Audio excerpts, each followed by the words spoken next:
Well, the Trump-Canadian relationship seems to be off to a little bit of a rocky start, ladies and gentlemen, as Trump gears up for his second term here in a little bit over a month. We've got Canada coming out and threatening to cut off fuel to the United States if Trump tariffs Canada. We need to be ready to fight on January 20th. Obviously, when Trump enters the White House, we will go to the extent of cutting off their energy, going down to Michigan, going down to New York State, and over to Wisconsin. I don't want it to happen, they say, but it looks like they're saying they're going to fight if Trump does put a tariff on Canada. And of course, there's going to be a response when it comes to tariffs and a potential trade war. Really, both countries lose, but Canada's going to lose a lot more.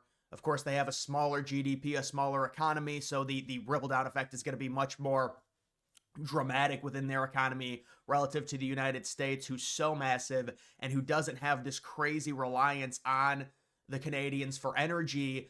We're trying to become more energy independent. So maybe this would actually help the United States a little bit, but I don't think it would really get far. My guess is there's going to be a big incentive for both of these countries to work things out.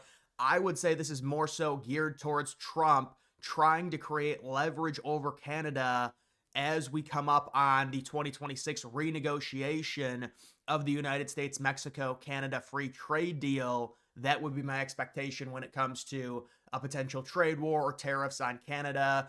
It's thought by many experts that Trump is just doing this for leverage. And that's one of the reasons I like Trump. He's all about leverage. The United States clearly has leverage over Canada.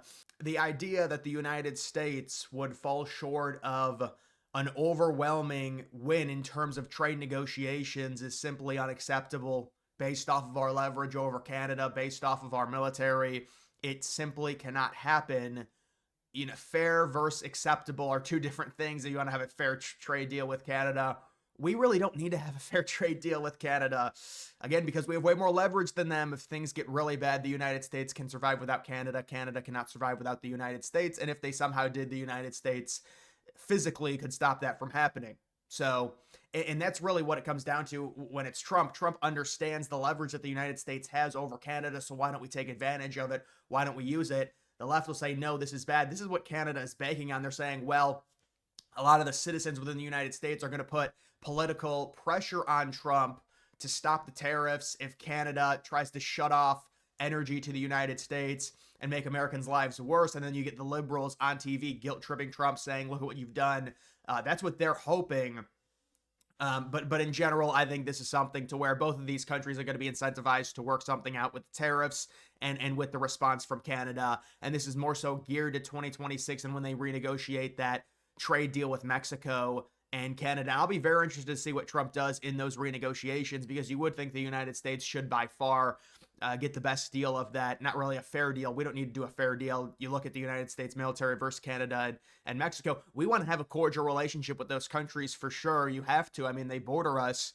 But Mexico is just a lost cause. It really doesn't matter. You have a good relationship with Mexico, or well, maybe it does if you can help out with the cartel situation. But with the people they have in power right now, it doesn't seem like it really matters all that much. But either way, that's my take on the tariffs. I think it's more of a leverage play normally. Things like this, especially when you're talking about bordering countries, it's going to be more of a leverage play down the line. And it just goes to show you Trump's a lot more willing to play ball and try and really work out a not necessarily fair deal, because again, you don't need a fair deal with Canada and Mexico when you command so much of the military might between the three countries. You get the deal that you want. And you don't want to come off as this bully, but this is why we elected Trump. We want Trump to go out and fight for us and give us by far the best deal. Look how much of our tax dollars goes to the military. That should be leveraged 100%. It should be leveraged in NATO as well. The United States should be the sole decider on what happens with NATO and the narrative there. And right now that's not happening. The European countries are deciding, and they're setting the narrative with NATO, with the Democrats in the White House, because the Democrats think it's this kumbaya thing where we all have to come together. Well, if that were the case, we'd all be paying 5%. Every country would be at the exact same in terms of their military power and contributing the exact same in terms of their GDP, and the GDPs would be the same. It's not the case at all. So if the United States is going to be the biggest giver in terms of military, they need to be the sole decision maker, and they need to control the narrative within any military agreement we're a part of. And this is just a branch off of it with what Trump wants to do and how he wants to lead, with the idea of, wait a minute, you're talking about putting tariffs on Canada. Okay, we go to a trade war with Canada. Yes, trade wars are not good for either country, but they're a lot worse for Canada. The leverage is with the United States. So they're going to have to give in most likely, and it's going to be a Trump victory. But then there'll be the renegotiations in 2026 to where I think Trump will get the United States an even better deal with the free trade agreement with Mexico and Canada. So listen, this is good. This is what you want to see. Liberals will swing it. They'll say it's terrible for both sides. No, we have leverage over Canada. This is it's only for leverage. It's like we saw what happened with the pandemic and the reliance that we had in terms of the supply chains with China, and it woke a lot of people up. It's the same thing with energy in Canada, and now we're diversifying and we're becoming more energy independent. And again, that's bipartisan. And you've also got Trump trolling Canada, saying they're going to be the 51st state.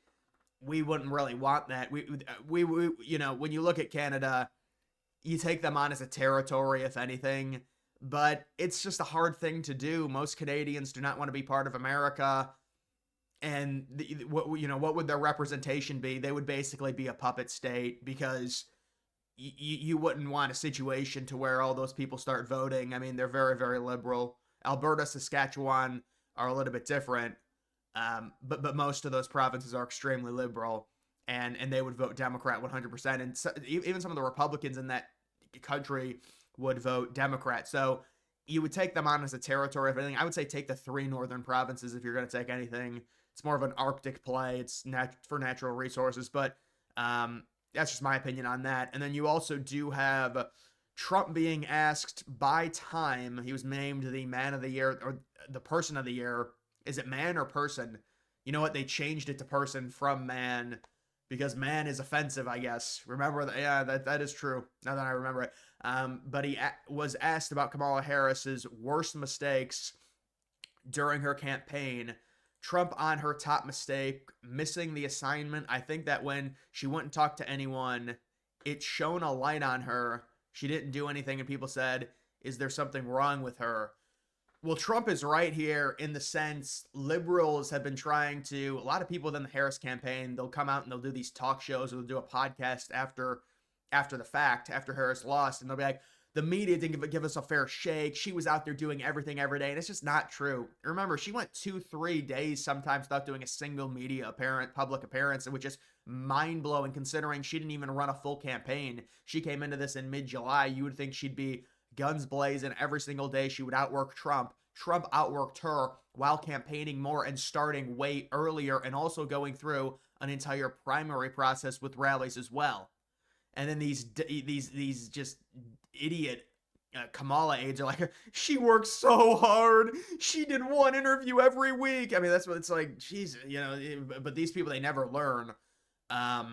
And Trump, of course, does all the interviews and stuff. And there's different strategies in terms of the podcast interviews, and Barron Trump helping Donald, and people talking about that, going on Rogan, going on Theo Vaughn, doing all the circuit, reaching a lot of young men, which is something that I know Trump and that campaign wanted to do. So, yeah, I mean, Kamala was never going to win either way. But my takeaway from like, oh, what was her biggest mistake? My takeaway is the response from her aides and how oblivious they are to how bad she was and how pathetic it was that she was not out there every day, to where they say, we didn't get a fair shake. She was doing things. No, she wasn't. We covered this. I remember multiple days going, she hasn't done anything in 2-3 days. I mean, this is a campaign. It's like mid-August. You need to be out there every single day. She'd go 3-4 days, not do anything, and I would mention it. Like it's not like it's just revisionist. Oh, this is why she lost. She was going to lose anyways. We knew that, but it's just like when you don't even put the time into it, and then, you don't even go on Rogan when it's a silver platter, and Rogan's like, I don't want to be confrontational. I want to let you talk. I'm going to make you more likable. They don't even send Walz on there. And even liberals came out and said, yeah, that's probably a mistake. Walz should have at least went on there, because he wanted to, they could have talked about hunting, and Rogan even said he didn't want to be confrontational. He just wanted to have a conversation. He didn't want to be in a situation to where he was seen as being biased towards someone, and he had a good conversation with Trump. But listen, Trump going on Rogan, there's so many things that factor into these elections. When you win one the way Trump did, it's obviously not one thing over another.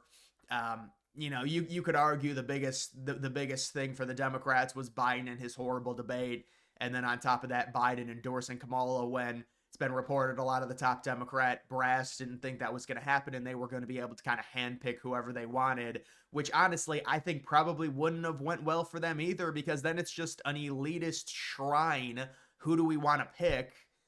With Kamala, at least there's some semblance of democracy. She was the VP, so now she's elevated if Biden can't run. Of course, Biden was forced out. He won the primary, and they basically gave him the primary. That's the thing with the Democrats. They're so disheveled. They rigged the primary system again in 2024 for Biden and forced RFK Jr. to, run as an independent. And and then he has a bad debate, and they're like, oh wait, we don't want him anymore after rigging the entire primary for him. So their entire campaign was a total mess. But yeah, that would be my takeaway when it comes to that. You've also got this. This is pretty just pretty illuminating on the entire narrative when it comes to these people. So we obviously know the Jordan Neely case. Jordan Neely deserved basic human rights, a safe place to live, enough to eat, and access to mental health care. He should still be alive today. And so that's like this blanket statement. It's like, oh, we've got to remember with the whole shooter and stuff, and oh, we have terrible health care, and that's the reason Jordan Neely was having an episode on a subway and stuff. And of course, a lot of us don't know a ton about this case or to really look through the entire history, so they can just say the vague statements like that and then blame the healthcare system. Listen, the healthcare system is terrible. I'm not saying it's good, but for a situation like this, they could just really say whatever they want to try and formulate their own political narrative, and you can see the context of it. As part of a plea agreement with prosecutors after he punched a 67-year-old woman in the street in 2021, Neely was given free access to stable housing and health care at a treatment facility in the Bronx. He abandoned the facility after 13 days. So it just goes to show you everything they said was completely wrong. They did give him all of those things, and he willingly left them. But you see how you can try, and that's really good for community notes. You like to see that, because you can just peddle this crap and nobody really knows the entire history of where this dude was or whatever. And they're like, well, yeah, it makes sense. The healthcare system is terrible. And it turns out, no, he willingly left the place that was trying to help him. So just something interesting there. Either way, guys, it is going to do it for this video. Make sure you follow me on X. Link to that's always in the description.